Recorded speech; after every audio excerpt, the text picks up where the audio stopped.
fa le fisainana tao anatin'i Jesosy mihitsy marina teo amin'i Jesosy ny hoe katsao aloha ny fanjakan'Andriamanitra sy ny fahamarinana.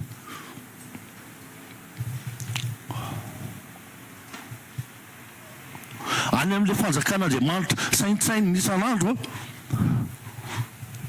dia tsisy dikany ho an'ilay fanjakan'Andriamanitra izay saintsain'i Jesosy ny fahafatesany.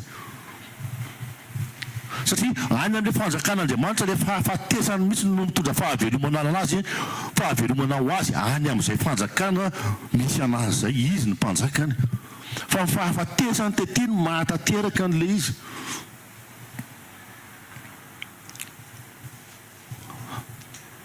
Nianatsika tamin'ny herinandro ny hoe endrehana ao anatin'ny contrat. Inona avy ny zavatra nosoratana ohatrany tsy dia mahafinaritra tao anatin'ilay contrat. Dia normalina be ilay izy. Normalina be raha ohatra hoe endrehana ianao noho ny fahamarinana. Satria fanjakana hafa ny misy atsika. Fanjakana hafa no misy atsika. Ianao any amin'ny fanjakana fahamarinana misy anao. Dia ery amin'ny tontolo tsisy fahamarinana ny andehananao. Dia ifampijery fotsiny fijery anao fotsiny ve ny olona. Tsy maintsy enjehana ianao. Satria ianao mitady hanova an'ilay tontolo misy an'zareo. Ianao no miavaka eo amin'ilay tontolo misy an'zareo. Dia rehefa important antsika, rehefa mipetraka ao anatintsika ny fahalehibeazana ny fanjakan'Andriamanitra, dia tsy mampaninona anao zany. Rehefa important amintsika ny hoe za miaina amin'ny fanjakan'Andriamanitra, miaina ao anatin'ny fanjakan'ny lanitra na ety amin'izao tontolo izao ety ary.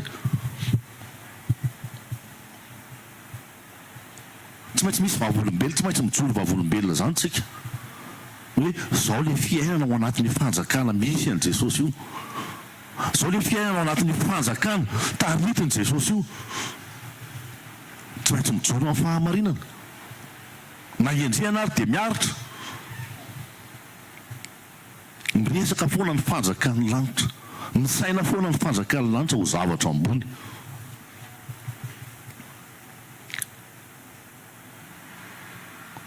Rehefa nampianatra voalohany Jesosy dia hitadidinareo hoe inona avy ny zavatra nampianarin'i Jesosy. Matio toko manomboka any Matio toko faha-efatra sy ny karazany any.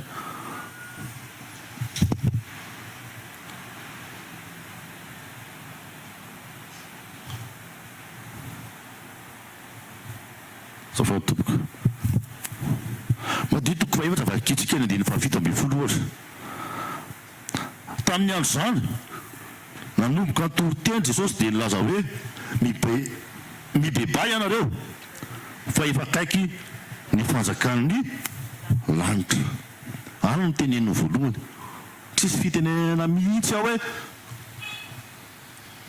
ty moa efa voateny eto foana na aiza na eto na ny bypass na any amin'ny Salom na aiza dia voateny foana ny hoe filazantsara ny entin'i Jesosy dia tia metraka ny fanjakan'ny lanitra ao anatintsika tsirairay avy.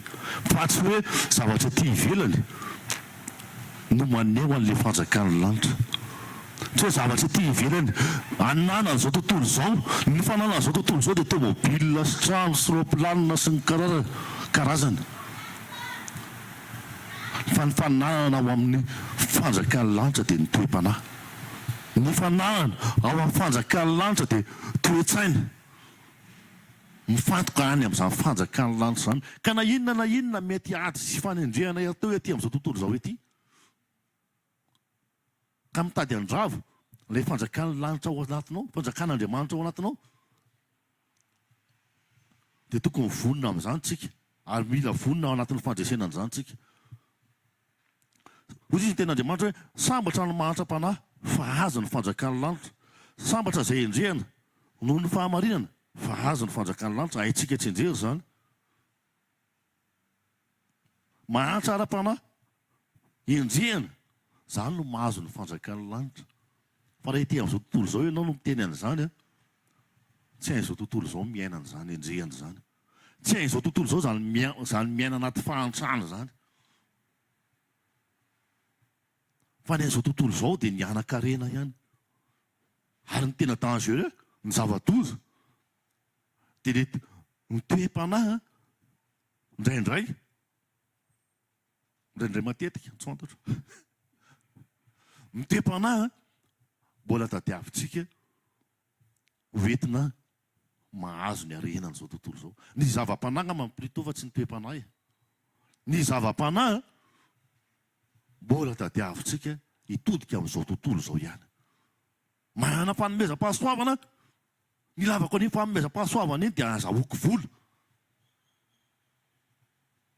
Zava-doza be zany. Satria tonga dia ataoko maintsy be efa lasa serviteur de mammon ny fanomezam-pahasoavana avy amin'Andriamanitra. Zava-doza be zany satria lasa ataonao manompo ny nofinao ilay fanomezam-pahasoavana avy amin'Andriamanitra. Zay mahatonga ny eto amin'ny asa fanompona tena hoe tsy mametraka zava-dehibe ny fanomezam-pahasoavana.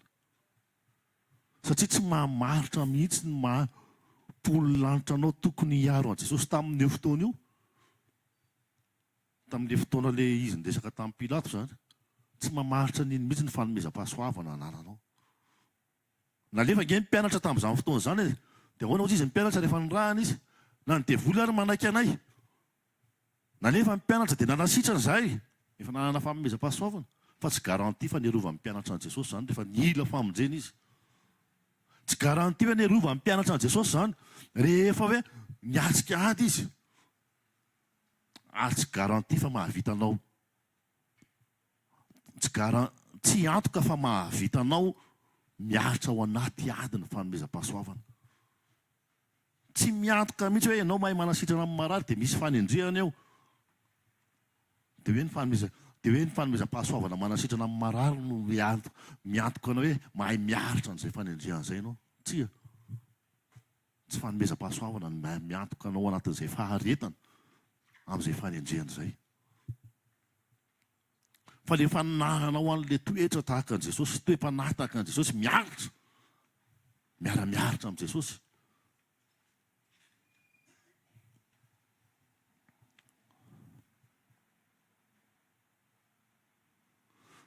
Haitsika rehetra ty tenin'Andriamanitra anankiray hoe fankatsao aloha ny fanjakana sy ny fahamarinana dia hanampy anareo zany rehetra zany. Fankatsao aloha ny fanjakan'Andriamanitra sy ny fahamarinana dia hanampy anareo zany rehetra zany. Inona fa ianao ve mikatsaka ny fanjakan'Andriamanitra isan'andro. Jesosy rehefa nalaina fanahy tany amin'ny dezera. Rehefa nalaina fanahy tany amin'ny dezera, Jesosy tany amin'ny Jaona toko faha-efatra dia hoe ovay ho tonga mofo ty vato ty. Fa raha olona ety amin'izao tontolo izao dia hoe efa vita raha fifadikanina. Efa vita ilay fifadikanina tamin'io. Normalement zany mahazo mihinana Jesosy. Fa efa vita ny fifadikanina. Fa Jesosy misaina ny fanjakan'Andriamanitra. Hoe ahoana ny fahamarinana ny amin'ny fanjakan'Andriamanitra. Ny zavatra tsy fantatry ny devoly dia hoy izy Jesosy rehefa any ariana any mahafantatra an'izay tsika hoe ny aniko izy dia ny manao sitrapony. Ny aniko dia ny manao ny sitrapony izay naniraka ahy. Zany hoe ny an'ny Jesosy zany tsy le hoe mofo. Izay no nadiso any Satana teo. Nge olona ty amin'izao tontolo izao no azo mifitahana amin'izany.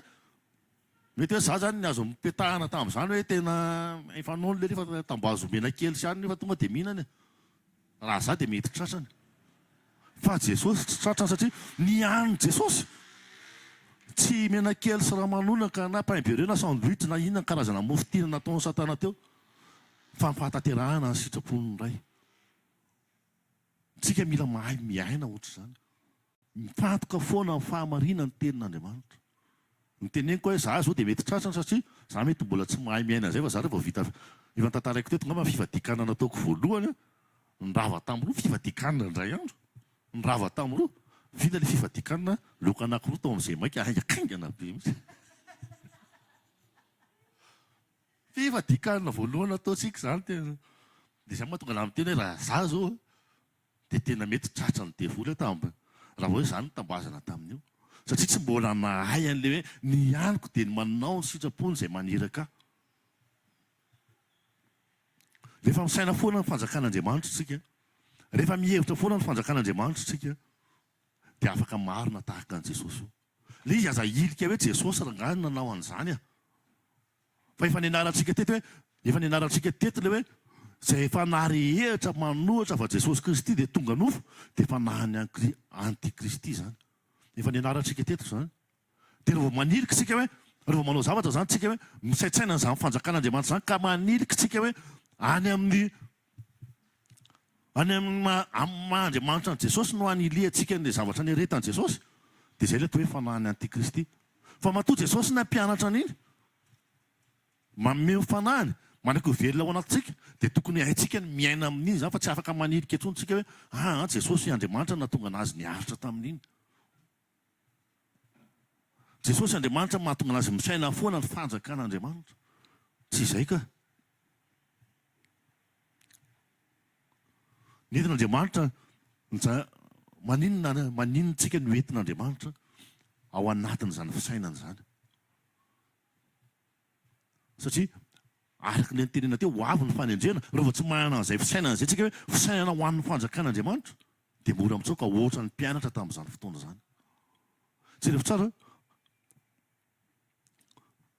nisy olona anankiray tsy nibebaka, tsy naninona, tsy zavatra nytenenina ankoatrany hoe tsarovy rehefa tonga any amin'ny fanjakanao ianao. Olona naninona io olona io? Marary ny tanany, marary ny tongony. Fa inona no nytenenina?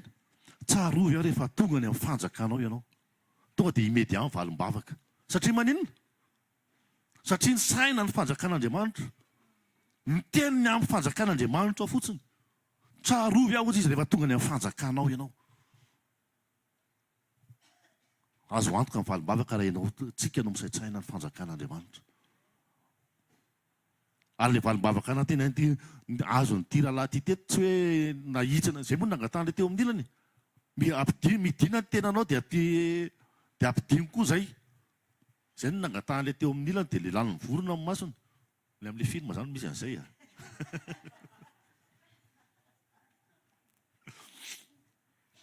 Fa zao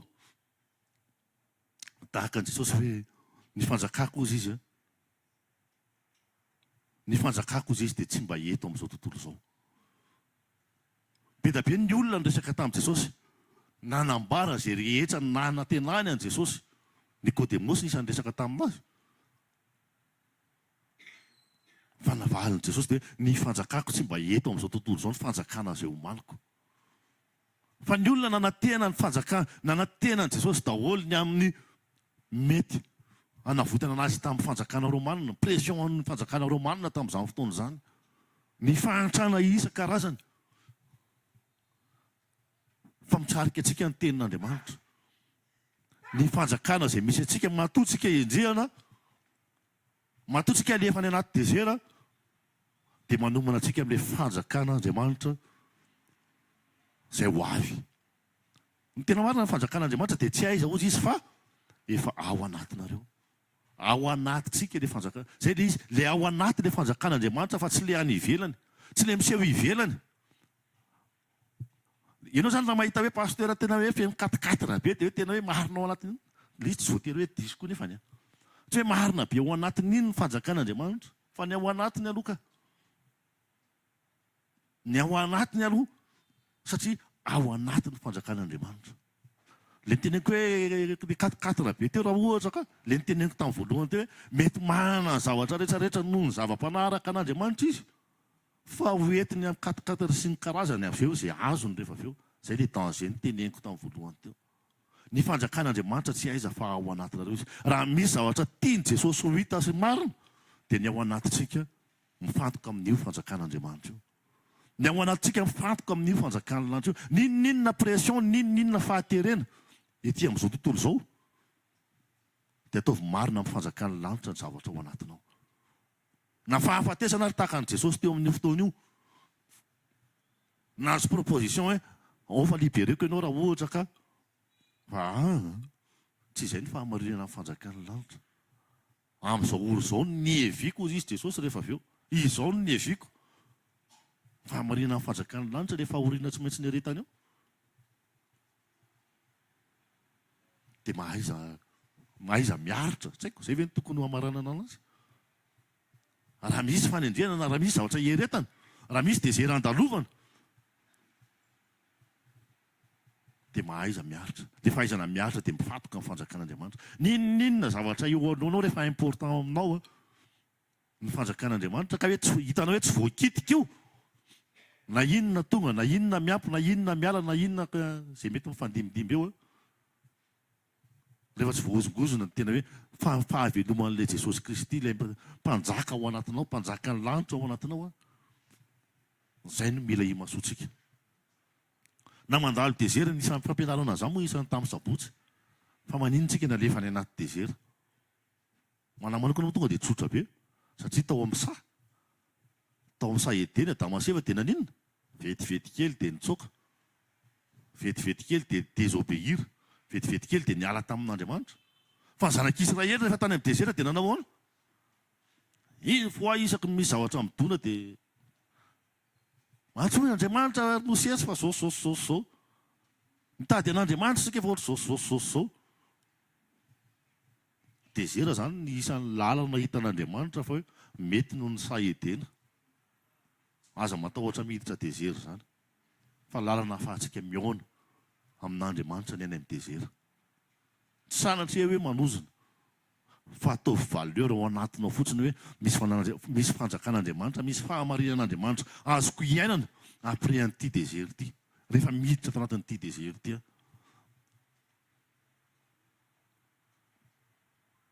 araka ny teniko teo hoe lehilahy anankiray zay tsy nahalala an' Jesosy hatram'izay nataiza noho ny teny hoe tsarovy rehefa mifanjakanao ianao tsika efa mahalala amin'izao aza vela hiala ao anatiny satsika zay fanjakan'Andriamanitra zay fisaitsainana ny fanjakan'Andriamanitra zay ka tsao aloha ny fanjakany na inona zany situation mandalo na inona situation mandalo dia saitsainy foana ny fanjakany misy ho an'ny fanjakany ve ty raha miaritra eto misy ho an'ny fanjakany ve ty satria zay ny foana ny voalohany ka tsao mialoha zay ny voalohany raha misy zavatra azo kokoa fa tsy hoe zavatra hieretana ihany misy ho an'ny fanjakany ve ty zavatra ty zay ny fisaitsainantsika ny fanjakan'Andriamanitra dia manahaka Jesosy tsika ahafahantsika miaina tahaka an' Jesosy toe-tsaina le izy fisainana le izy saintsainana andro manalina ny fanjakan'Andriamanitra zay mipetraka eo alohantsika tsiraray avy amen manasanao hitsangana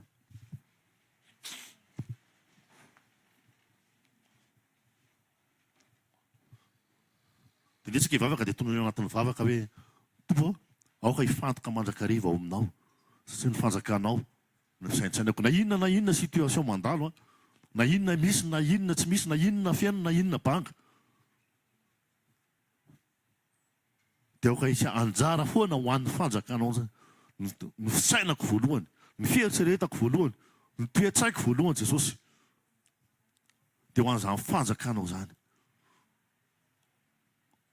raha amin'ny anaran'i Jesosy mankasitraka izahay fa afaka mamany ny olana rehetra izahay rehefa misaitsaina n'izany fanjakanao zany rehefa marina aminay ny fanjakanao tsisy ninona mahazo mitambesatra aminay tsy mahazo mitambesatra aminay ny karazana olana na ara-bola na arakasa eny na ho anivon'ny tokantrano rehefa marina fa manjaka aty anatinay marina ty anatinay le hoe ny fanjakanao tsy aiza fa aty anatinay dia saintsainanay andro manala zany tsy hoe fantatray fotsiny zany fa amin'ny zavatra rehetra zay ataonay dia mifantoka izahay ho amin'ny fahavelomanao Jesosy Kristy ilay mpanjaka aty anatinay tsiraray avy amin'ny anaranao Jesosy Kristy ivelona avy Nazareta alleloia amen teakintsika indray ny tenin'Andriamanitra manaraka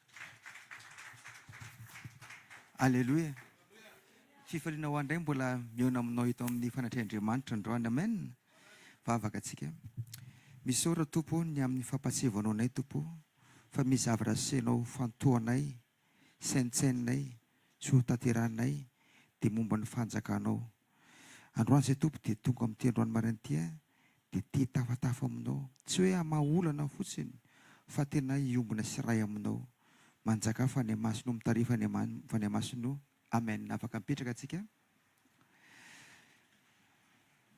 rehefa tena jerena marina ny filazantsarana kefatra dia zavatra tena zaran'i Jesosy toriny dia anankiroa, fanjakan'Andriamanitra voalohany a, fanjakan'ny lanitra faharoa, tsy misy akoatra zavatra zay. Ary alohan'izy andeha dia mbola fanjakan'Andriamanitra foana teneny tamin'ireo apôstôly ireo, ary zay mbola ambariny amintsika amin'ity androany ity. Ary zay nisan'ny olona anankiray lehibe rehefa ataontsika hoe tsy zay ny fantohantsika. Andriamanitra dia tena Andriamanitra famarinana fa tsy Andriamanitra marina. Ary Andriamanitra dia tsy miova malitsa ny mandrakizay.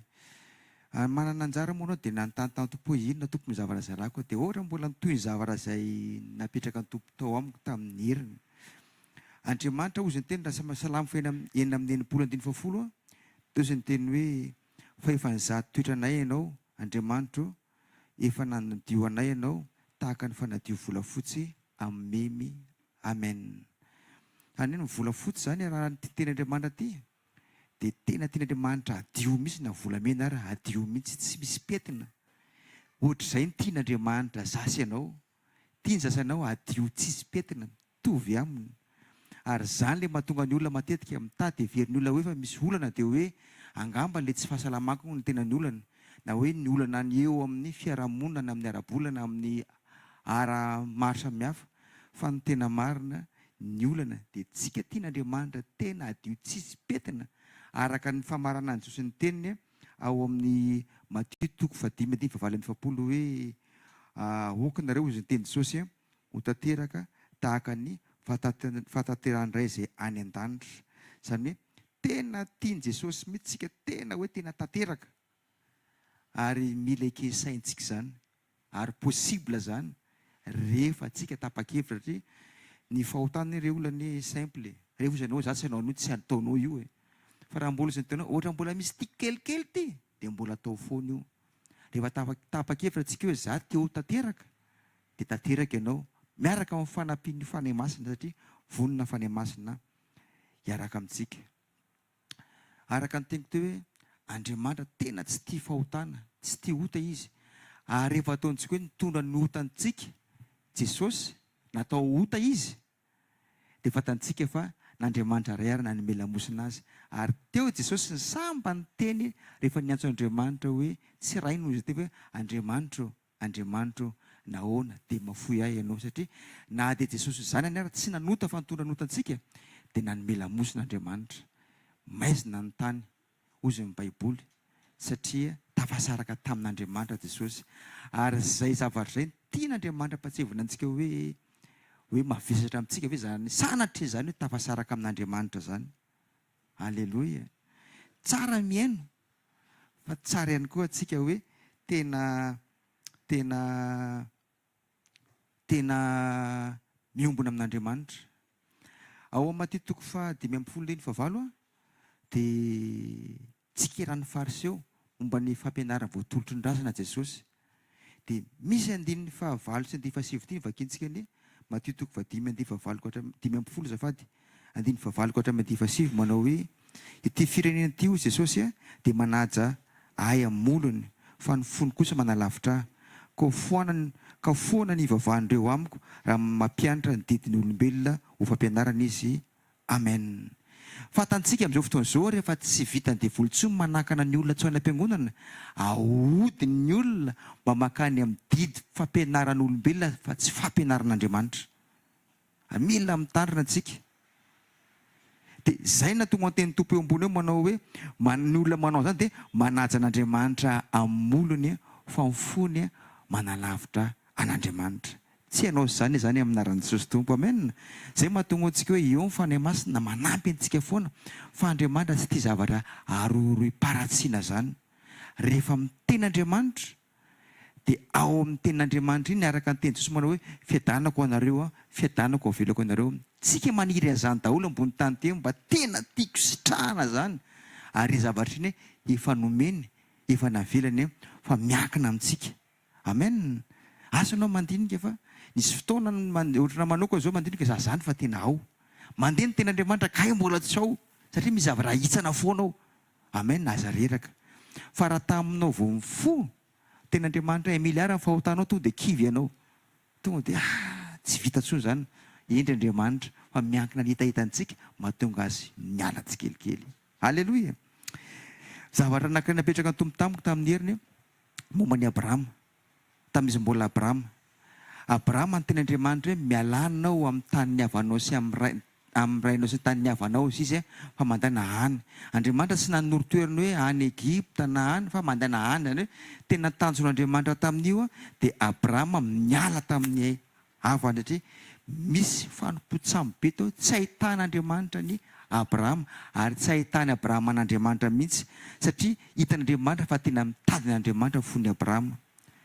Nanapa-kevitra Abrahama vao fomba reny dia lasa ozy ny Baiboly fa zao niala tao izy fa noety ny Lota. Rehefa noety ny Lota fatantsika tsara fa tena voatamin'ny ara-materiely Abrahama fa i Abrahama tsy nisy pisy, tsy nisy fiadanana ao anatin'ny fo satria mbola niara-noety niaraka taminy any lena asian'Andriamanitra nialana. Rehefa andeha ny fotoana dia tsapany Abrahama izy rehefa niady ny mpiandry-ombiny sy ny mpiandry-ombiny Lota dia nisaraka tamin'ny Lota izy dia nandray leso ny Abrahama hoe tsy ataoko intsony iny. Rehefa hanambadiny zanany dia hoe tena orany hitako mety le any amin'ny haviako any. Dia naniraka ny Eleazara nandeha nakany izy fa izy sy nandeha nakany satria Andriamanitra aza makany tsonao.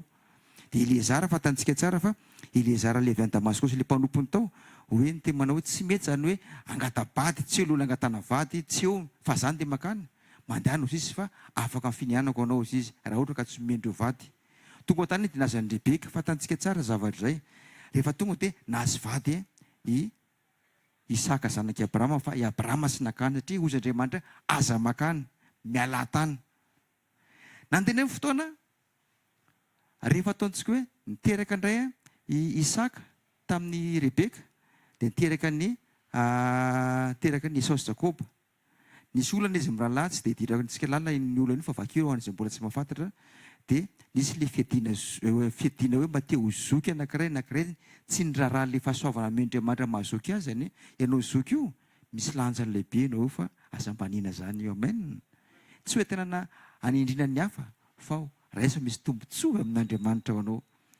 Dia fatantsika tsara fa lasan'ny Jakoba ny fizokiana tanatin'ny fikafika maro samihafa dia tsy azony Esau intsony tsodrano dia nanomboka teo amin'izay dia nanao folo-entika tamin'ny rahalahy Jakoba hoe nga tsy ho fadika aiky vao mikipo ny masony kaiky dia alà vonoko voalohany. Toy ny Baiboly hoe nangidy tamin'ny Rebeka zany fa inona ny solution, tsy tiako mahita ny zanako mirahalahy miara-maty fa aleo sarako dia alefako makany amin'ny ny haviako ilay ny havian'ny Abrahama zany i Jakoba. Dia fatantsika tsara rehefa nakany Jakoba dia naninona tany izy tratra amin'ny fanandevozana evatra amin'ny 10 taona sy vao fitaka tanatin'ny 9 taona 20 taona tany nangarangidiny tany. Tian'Andriamanitra ambara ireo olona rehefa Andriamanitra tena hoe miala dia miala. Amen. Aza sy nafahany toyny fa Andriamanitra tsy teny hoe hitany Abrahama raha manao an'izao anao dia zao fa ratsy zany tsy nasian'Andriamanitra fa izy. Andriamanitra efa miteny tsy misy fa zany. Jereo nefa niteny Andriamanitra tamin'ny Abrahama manao hoe atolo iray saka tsy niverina indroa le teny fa indrim-pandeha fa mila manapa-kevitra. Ary rehefa miteny Andriamanitra dia fahatsarana foana ambadika an'iny fa tsy zava-ratsy zany fa safidintsika mila mitodika makany amin'Andriamanitra manakariva. Amen. So dia mbola misy arana any aminao any na mety misy lota any fa mila misaraka amin'io anao. Amen. Dia jereo anie fa Andriamanitra tsy izay ihany zava-ranitranga fa rehefa ataontsika hoe ny teny Andriamanitra miala tany dia izy vadiny Abrahama ny zanakany iray nohony tao ihany ny vadiny. Izy vadiny Isaka tao ihany ny vadiny. Izy vadiny Jakoba tao ihany ny vadiny. Inona tovizan'izy telo vavy ireo? Samy momba. Anankiray momba 520 taona dia manambitra fondra Andriamanitra tena tsy mety fa 520 taona nomeko zanaka ihany ty. Momba 20 taona iray i Rebeka dia nivavaka ho an'ny vadiny Isaka vao nahazo zaza. Momba indray i Rahely dia hono izy Baiboly dia nisy fotoan'Andriamanitra nahatsiaro an'i Rahely Andriamanitra zany hoe famirapon'Andriamanitra nahazahoana izy telo miafy ireo zanaka satria ilay zava-nasian'Andriamanitra nialana nohitiny zareo foana. Tanareo le mahasarym-piaron'Andriamanitra ireo olona zavara kely zany mora menao an'izany fa mila manapa-kevitra antsika rehefa miteny amintsika Andriamanitra. Mila manapa-kevitra antsika ny zavarangatantsika hoe fatarantsika hoe zavararaka sitrapon'Andriamanitra rehefa miteny Andriamanitra mariny. Rehefa miteny izy manao hoe anananaka Virjiny ozy izy, marina ny tanteraka foana neny. Na dia tsy teo Isaia, tanteraka foana ilay teny. Satria Andriamanitra marina amin'ny teny. Fa maninona? Satria maninona ilay izy tanteraka? Satria indraindray misy ilay zavatra nandrarahany tompo antsika, mbola ataontsika ihany. Tsika tonga eto izao, ny olona manaraka direkta izao, misy fotoana tsika mahainao miala zavatra anankiray io. Fa misy fotoana tsika mbola misisika foana. Asiantsika faly izy. Indraindray takomantsika amin'ny zavatra anankiray ohatran'izao, takomana amin'ny fanimpona, takomana ora ny endrika ty ivelany ity. Fa Andriamanitra ilay olona tsy tiany zavatra ratsy aroaroa paratsiana. Na ataontsika hoe pasteur azy ora, tsy hoe maha-pasteur anahy dia tsy maintsy eken'Andriamanitra. Tsy voatery izay. Rehefa tsy tiany io dia tsy tiany. Na hitoka avy, na hitoka vanana. Jerentsika ny Davida ny tsy nety nataon'i Davida. Dia niteny taminy inona tanam-pamiteny tamin'ny Davida, teny tamin'ny Davida Andriamanitra tamin'ny alalan'ny natanam-paminany manao hoe izao no nataonao ho faty ny zaza. Fa na dia fahadianana nanao antisy ary Davida, tsy neken'Andriamanitra. Satria tsaraka ny sitrapon'Andriamanitra, zavatra tsy tian'Andriamanitra. Ireo olona misy amin'izao fotoana izao ny fampianarana milaza hoe tsika mba amin'ny fahasoavana. Ilay mba amin'ny fahasoavana dia tsika mba amin'ny fahasoavana fa tsy ambany lalàna ozy ny tena marina zany tenin'Andriamanitra zany hoe tsika ozy ny tenin'Andriamanitra hoe ambany, tsy ambany lalàna fa ambany fahasoavana.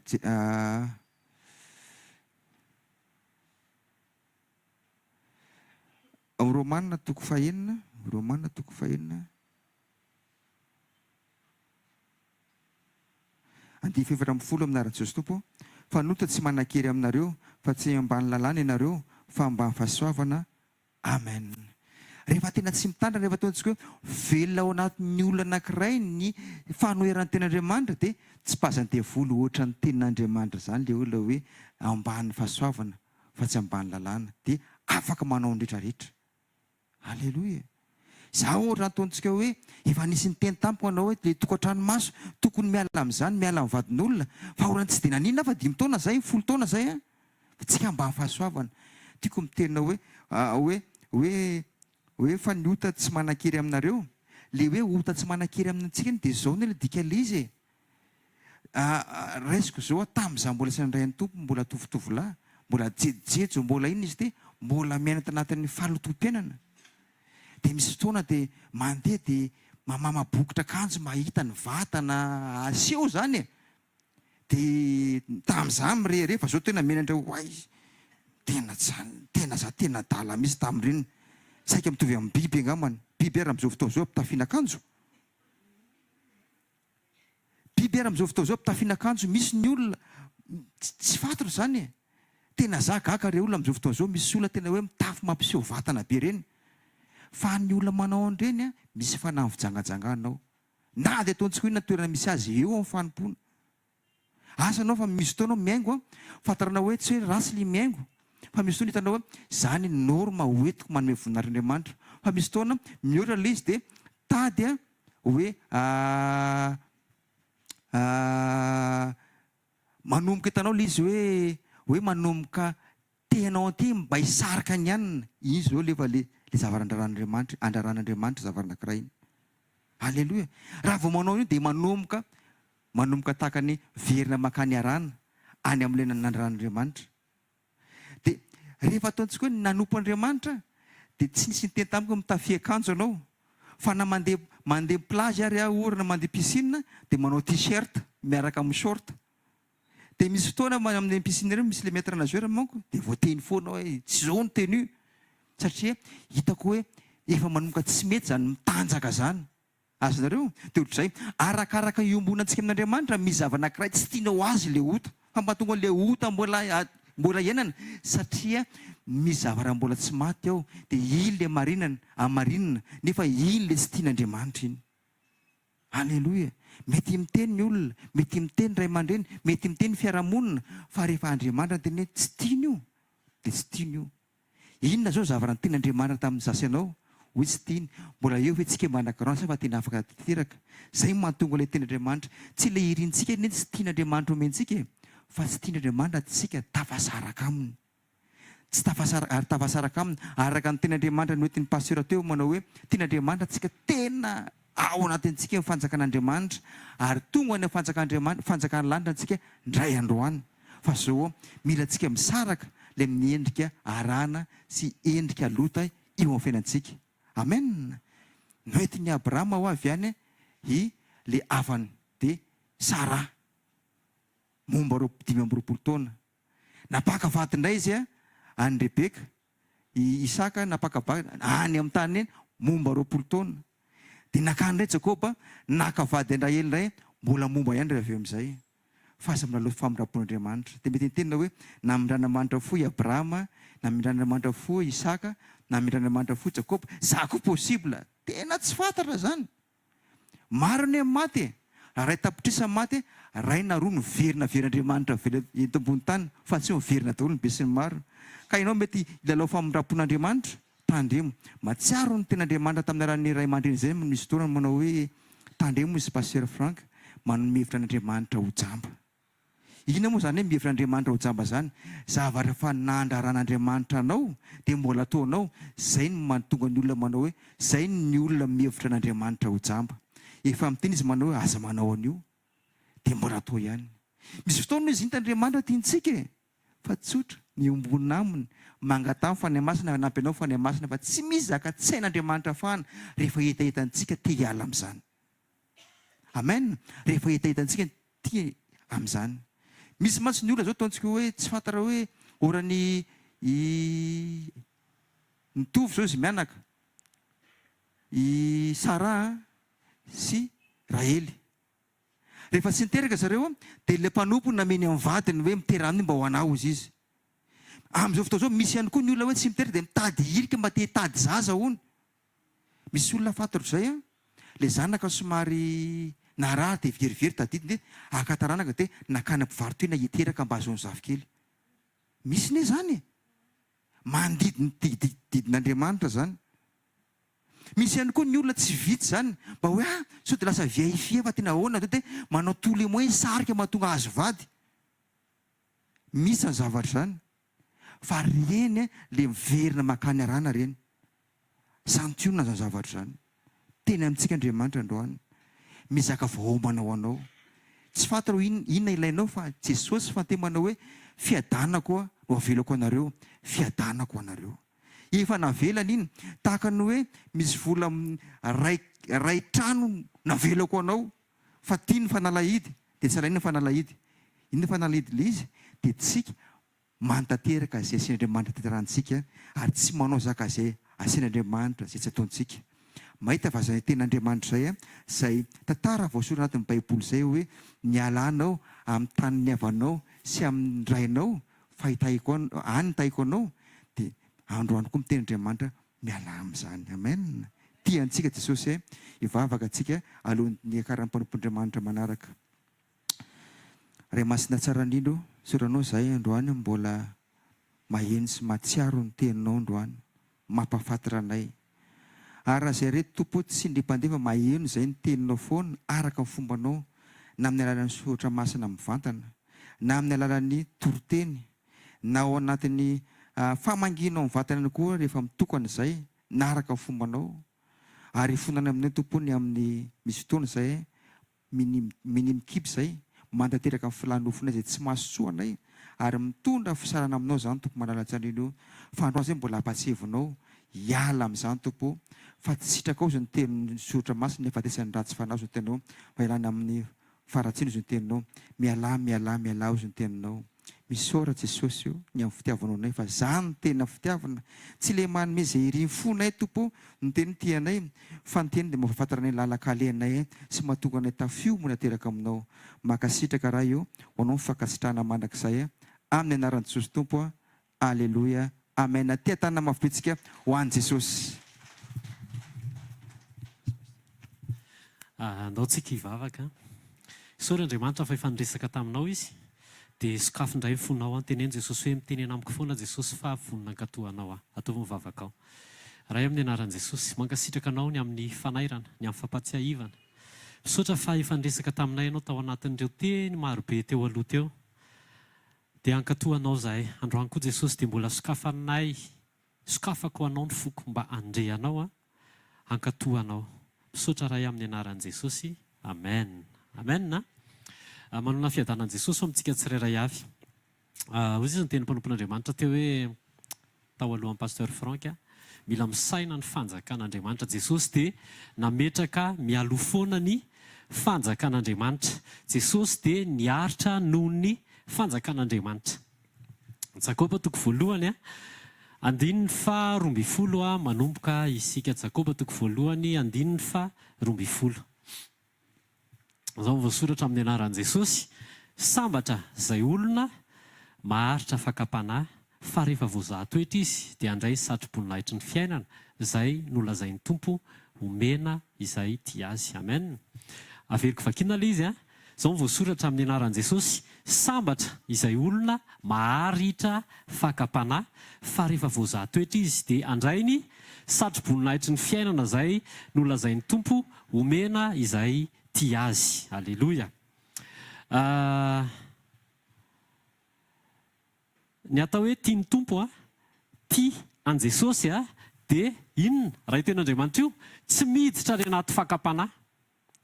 Misy satroboninahitra omeny Jesosy ny olona izay tsy miditra ao anaty fakapanahy, izay maharitra fakapanahy. Raha maharitra mantsy ohatrany hoe tena fakapanahy foana amin'ny fiainako dia maharitra foana fa dia tsy fidiranao ao anatin'ilay fakapanahy mihitsy.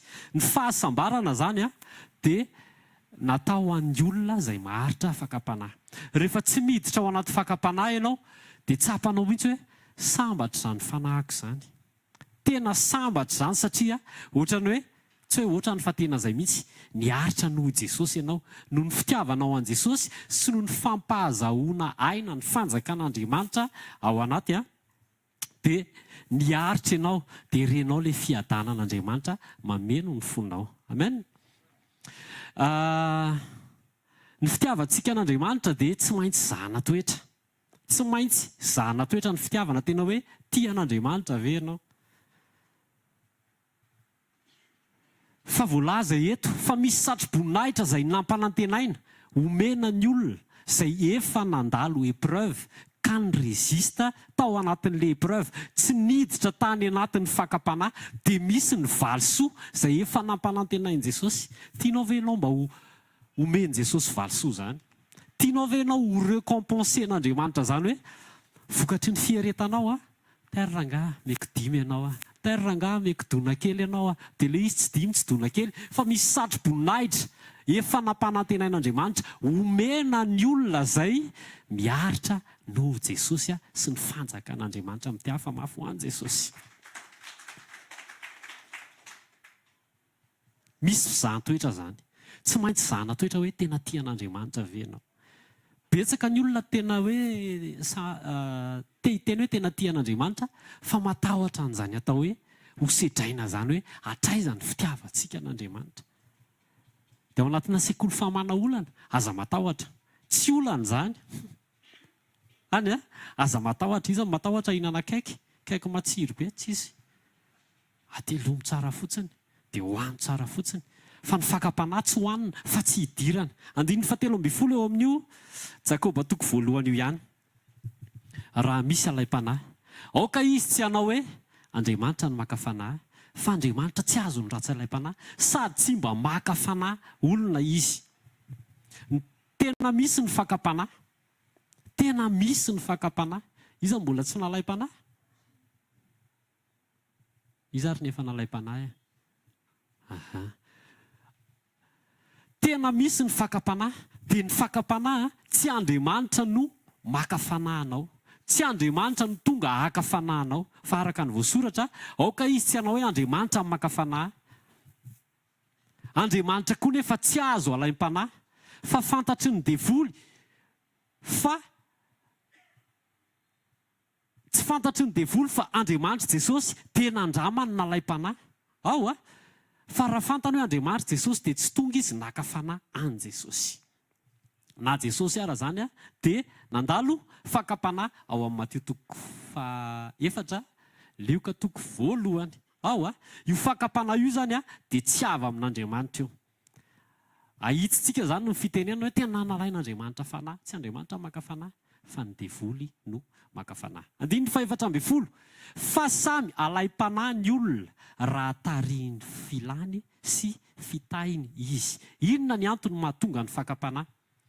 Ny fakapanahy dia tonga manoloana antsika rehefa misy zavatra ilaintsika.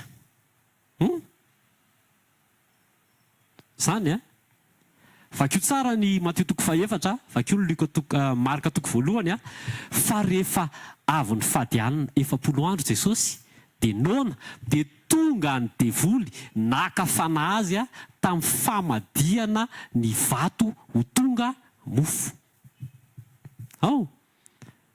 Ao ve aloha zany sa tsy ao rehefa noana Jesosy dia tonga ny devoly aka fanahy azy tamin'ny alalany hoe raha zanak'Andriamanitra ianao dia avadio ho mofo ty vato ty. Nisy besoin tao dia tonga ny devoly nanangy. Tsy haiko moa inona mety nanampy koa fa tonga ny devoly ohatrany hoe nikitikitika zany hoe terangava vitanao io ty misy anina fa alefaso le izy. Ny filana no miteraka fakapanahy. Eo amin'izay misy zavatra ilainao dia tonga ny devoly aka fanahinao.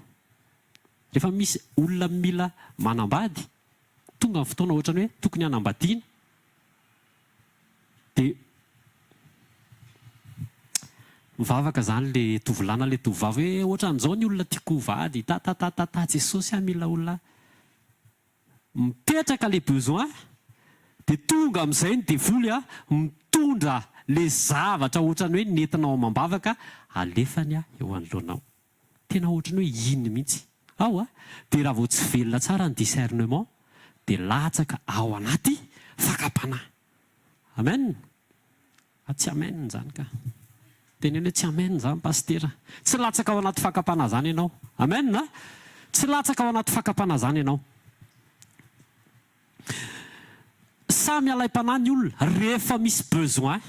Rehefa le besoin no mitondra anao zay le tarihan'ny filany. Rehefa le besoin, le zavatra mahatery no apetraka eo aloha dia tonga ny fakapanahy ary andavo ny olona ny fakapanahy rehefa tsy mitandrina izy. Eo tsika mila velona tsara foana ny fiombonantsika amin'Andriamanitra. Mila velona ny fahaiza mamantatra antsika hoe nofoko ve zany sa besoin spirituel. Ao amin'ny besoin ara-nofo no misy ny fakapanahy, fa ao amin'ny besoin spirituel, ao amin'ny etaeta iombona amin'ny Jesosy tsisy fakapanahy zany. Tsisy olona tena nalai-panahy hivavaka. Sanareo fanarian'izany. Tena nalai-panahy hifady anina fa mitoeriko le izy dia aleoko tsy nifady. Ny etaeta ara-panahy sy ny etaeta toe-panahy tsy tonga ny devoly akafanahinao amin'izany satria misy tombony ho an'Andriamanitra zany. Fa eo amin'le besoin, eo amin'ny nofo, eo amin'le zavatra ilainao eo amin'ny nofo sy amin'ny fiainana andavanandro, eo ny devoly ny tonga misintona anao ao anaty fakapanahy mba ahafahan'ny nofo mitombo dia miena ny fanahy. Nefa ny sitrapon'Andriamanitra ho antsika tsirairay avy dia ninona? Fanahy mitombo fa ny nofo miena. Ao zany 15 ny filana rehefa torotoronina dia miteraka ota, ary ny ota rehefa tanteraka dia miteraka fahafatesana. Le besoin iny zany rehefa ketrehanao ao an-tsainao, inona zany no tena ataoko mba tia hazo fiara? Inona ny ataoko mba tena mila manambady amin'ity taona ity? Dia io izy pasteur Franck, iny ianao lasa tsy ampy ny lamba vidianao. Lasa miantona ty zany ny zipo, miantona na ny pataloha zany dia lasa miantona ty. Lasa manao je m'en fous la bandy ary. Satria le filana dia ketrehanao ao amin'ny nofo le izy. Fa mila fantarina tsara aloha alohan'izay, tena io ve le zavatra tian'Andriamanitra hidirako? Fa raha zava-panahy le izy, ketreo miaraka amin'ny Jesosy. Raha sitrapon'Andriamanitra le izy, hoeto ao amin'ny Jesosy, dia aleo Jesosy natanteraka azy. Fa raha le filana eo amin'ny nofo ny torotoronao dia lasa fahotana ny efarany iny. Dia ny ota rehefa tanteraka dia ozy izy ny ten'Andriamanitra miteraka fahafatesana. Misy ny fakapanahy izay avelan'Andriamanitra ho lalovana. dia iny le tenenin'ny Paoly ao amin'ny Koritiana voalohany toko 10 hoe izay zakanao ihany no avelan'Andriamanitra handalo eo aminao. Le zavatra nahalavo ana taminy iny zany, Andriamanitra te ahita ny voninahiny tao amin'ny fiaretako sy ny tsy fidirako tao, fa noho ny tsy fijoroako dia lavo tao aho. Fa tsy ho lavo intsony amin'ny manaraka. Amen na? Le zavatra nahalavo antsika tany amin'ny lasa iny zany, zavatra efa hitan'Andriamanitra fa ao anatintsika ny fomba ahafahana manohitra an'iny izay avy aminy ihany, fa tsy tokony ho lavo tao tsika. Fa no le filana, no le misy an'le filana ao, dia tiatsika hoe tena mba tiako tanteraka raha ty nofinofy tia, dia par tous les moyens atao le izy, fahotana fahafatesana ny vokany. Avelan'Andriamanitra lalovana le izy satria efa fantatr'Andriamanitra fa zakanao. Ny fakapanahy dia tsy avy amin'Andriamanitra fa avelan'Andriamanitra hitranga eo amin'ny fiainantsika tsirairay avy. Koritiana voalohany toko 10:12. Koa izay manao azy efa mijoro tsara dia aoka izy hitandrana fandraho lavo. Tsika zany eo amin'ny fanarahana an' Jesosy tena mila raha tena hoe prudent ve toko hoe tsy prudence loatra le izy fa mila velona tsara ny discernement antsika hoe zavatra eo amin'ny nofo ve zany manesika zany, nofoko ve zany mila an'izany zavatra zany, sa le fanirian'Andriamanitra no zany zavatra mibosesika atao anatiko zany. Satria ozy izy Paoly voaombo miaraka amin'ny Kristy amin'ny hazo fijaliana dia tsy zatsolo ny velona fa Kristy ny velona atao anatiko. Dia zay an Kristy Jesosy ozy izy dia efa maty tamin'ny fanirian'ny nofo. Elohy tsara, zay an Kristy Jesosy dia efa maty tamin'ny fanirian'ny nofo sy ny filany. Dia le zavatra ilainao io ve sao dia nofo mampisesika an'io, sao dia nofo no mitaky an'io, sao dia fanirian'ny nofo sy filan'ny nofo fa tsy etaetam-panahy, tsy zavatra vanem-pon'Andriamanitra. Zay tsika ny atao hoe iray amin'Andriamanitra. Rehefa maty eo amin'ny fanirian'ny nofo, rehefa voaombo miaraka amin'ny Kristy eo amin'ny hazo fijaliana, dia le etaetan'Andriamanitra lasa etaetako, dia le etaetan'Andriamanitra lasa etaetanao. Mity hafa mafy ho an' Jesosy. Zay manao azy fa efa mijoro tsara, mitandrema fandraho lavo. Mila fitandremana ny fanarahana an' Jesosy. Aiza mila fitandremana? Amin'ny lafininona no mila hitandremako ao amin'ny fakapanahy. Satria ny fakapanahy no mahalavo ny olona eo amin'le filana, filan'ny nofo, filan'ny maso, rehetrarehetra karazana filana, faniriana. Mila fantatrao tsara zany hoe zany faniriana sy zavatra ohatran'ny mirehadrehatra kely aty anatiko zany, nofo ve zany sa fanirian'i Jesosy? Fa rehefa tsy fanirian'i Jesosy felao any. Akisano, tsy an'Andriamanitra zany, miala amin'ny anaran'i Jesosy. Mbola nofo zany, miala amin'ny anaran'i Jesosy. Zany kosa tena etaetan'Andriamanitra zany, dia ho eto mambavaka. Amen na? Eo amin'ny fakapanahy malavo ny olona. 7:12 amin'ny Koritiana voalohany toko 10 dia izao voalaza hoe averiko vakena ny 12 dia toizako amin'ny 7:12. Koa izay manao azy efa mijoro tsara dia aoka izy hitandrina fandraho lavo. Tsy misy fakapanahy mahazo anareo afa-tsy izay zakan'ny olombelona, kanefa mahatoky Andriamanitra. Tsy hamelanareo alay-panahy mihoatra noho izay zakanareo, fa momba ny fakapanahy dia asiany lalana ahafahanareo koa mba ahazakanareo izany. Amen na? Ho anareo zay, ho antsika zay manao azy efa mijoro tsara, mitandrema fandraho lavo. Ny mahalavo ny olona dia ao amin'ny fakapanahy. Le fakapanahy nefany matoa avelan'Andriamanitra mitranga. Tsy avy amin'Andriamanitra fakapanahy fa avelan'Andriamanitra mitranga. Efa lanjain'Andriamanitra ianao, efa fantatr'Andriamanitra tsara ianao. Tena fantatr'Andriamanitra tsara ianao fa tsy tokony ho lavo ao. Dia Andriamanitra koa no misafidy an'le fakapanahy hoe atreto aloha ny dingana misy anazy noho izany ty karazana fakapanahy ty ny zakan'ity olona ty dia afaka mandeha le fakapanahy. Alefaso fa vita io. Alefaso fa tsy miroboka ao io olona io. Alefaso fa tsy lavo ao anatin'io olona io. Zaka hitan'Andriamanitra fa zakanao le fakapanahy dia avelan'Andriamanitra mandalo eo aminao le fakapanahy. Eo nefa ny mila fitandremana izay manao azy efa mijoro tsara, mitandrema fandraho lavo. Le fakapanahy mahazo anao tsy natao andavo anao io, fa natao ahafahan'Andriamanitra manome le satro-boninahitra. Omena satria ianao mijoro tao anaty fakapanahy, satria ianao nanohitra fakapanahy, dia omena satro-boninahitra satria tia an Jesosy ianao. Amen na? Mikasika amin'ny fakapanahy zany, dia efa nasiany lalana ahazakanao na tsy tsobohanao ao anatin'ny fakapanahy. Misy lalana foanao.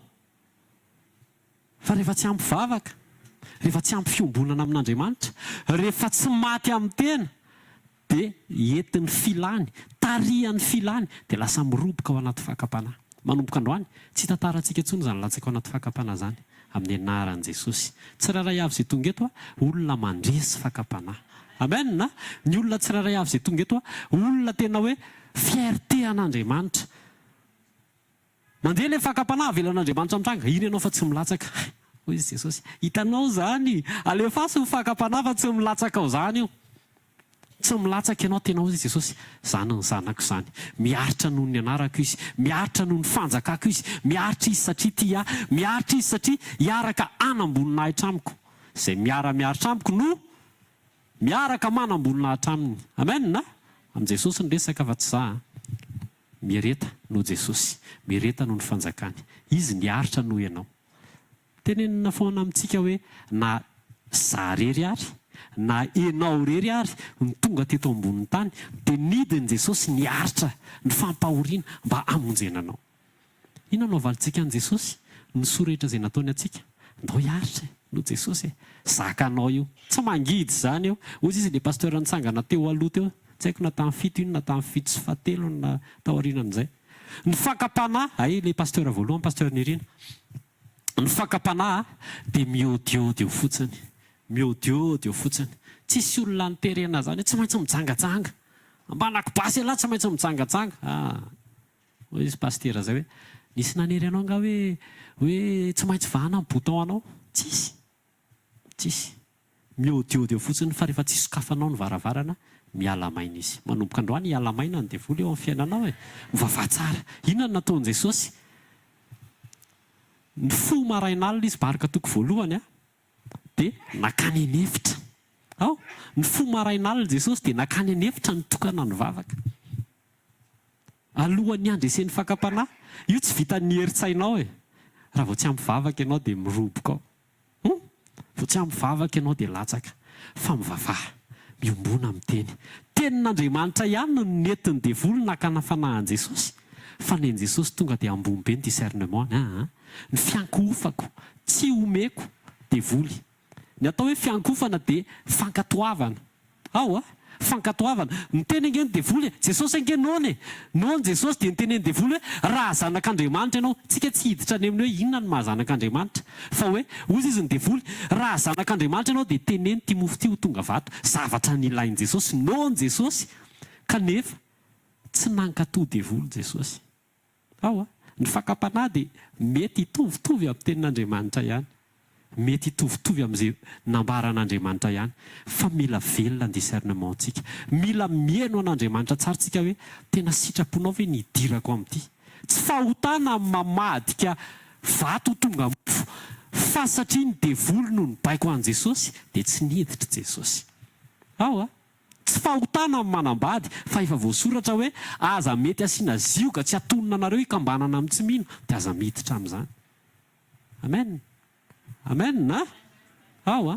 Fa tahiny Jesosy ianao.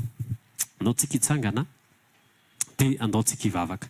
Asandrato ny tananao dia teneny Jesosy hoe, Jesosy mankasitraka anao ny amin'izany teny fanairana zany. Mankasitraka fa nampitandreminao zay. Tianao zay hijoro anao. Tianao zay Jesosy tena hoe hijoro hatramin'ny farany. Ninona zavatra mandalo, ninona fakapanahy, ninona zavatra mety olona lovana, mety fahamainana zany, mety fitobahana zany, mety arena zany, mety tsy fisina zany. Fa tianao zay hijoro tsara, tsy anaiky ny fanambazan'ny Satana ao anaty fakapanahy. Ray amin'ny anaran'i Jesosy aok'izay hiditra ao anatin'ny zavatra izay niteneninao.